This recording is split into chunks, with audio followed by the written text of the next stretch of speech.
Sunt Andrei Marin și sunt inginer software.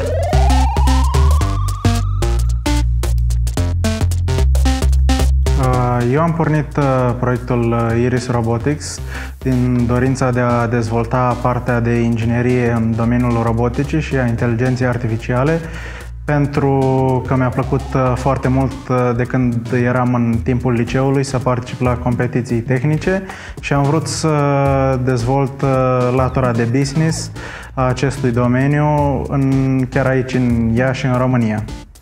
Mi-a plăcut foarte mult să dezvolt partea de robotică și cu preponderență partea de roboți animatronici, iar robotul Linda a venit ca o dezvoltare firească a părții de inteligență artificială în domeniul roboților animatronici, pentru că noi făceam asta de ceva timp, de aproximativ un an și jumătate.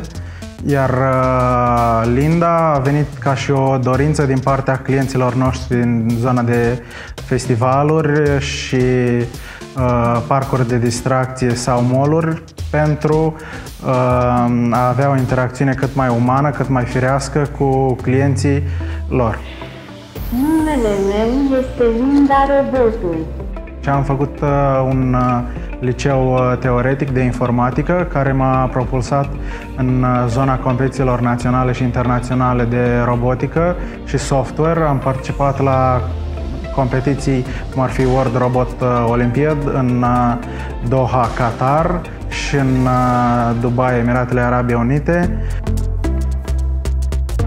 Partea de roboți animatronici a venit ulterior ca și dezvoltare a zonei de roboți mecanici care erau înzestrați doar cu partea de mișcare și înțelegere limitată a mediului în care se află. De-a lungul timpului mi-a plăcut foarte mult să lucrez în echipă. Am format o echipă de 10 oameni, atât pe partea de marketing cât și pe partea tehnică, care m-au ajutat pe partea de mecanică, electronică și programare pentru dezvoltarea roboților din cadrul Iris Robotics.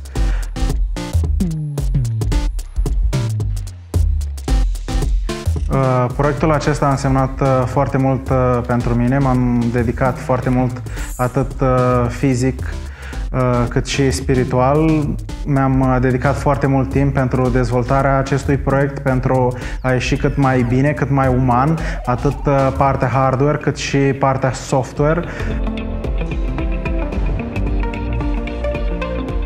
Robotul Linda este în stadiul actual dezvoltat pe 4 puncte de mișcare.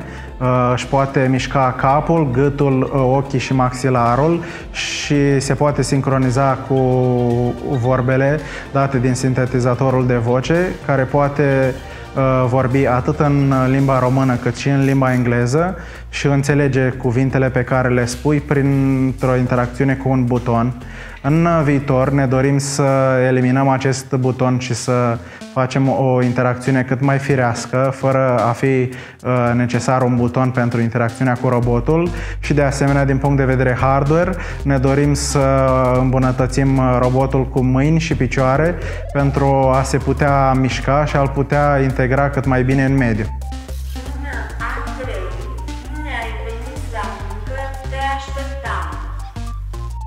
De mic am fost pasionat de roboți, cu preponderență de roboții humanoizi, iar robotul Linda a venit ca o provocare pentru noi, atât pentru echipa tehnică cât și pentru echipa de marketing, pentru că cu toții am fost foarte doritori să vedem acest proiect dus la bun sfârșit. Acum mă voi închide, pa, pa!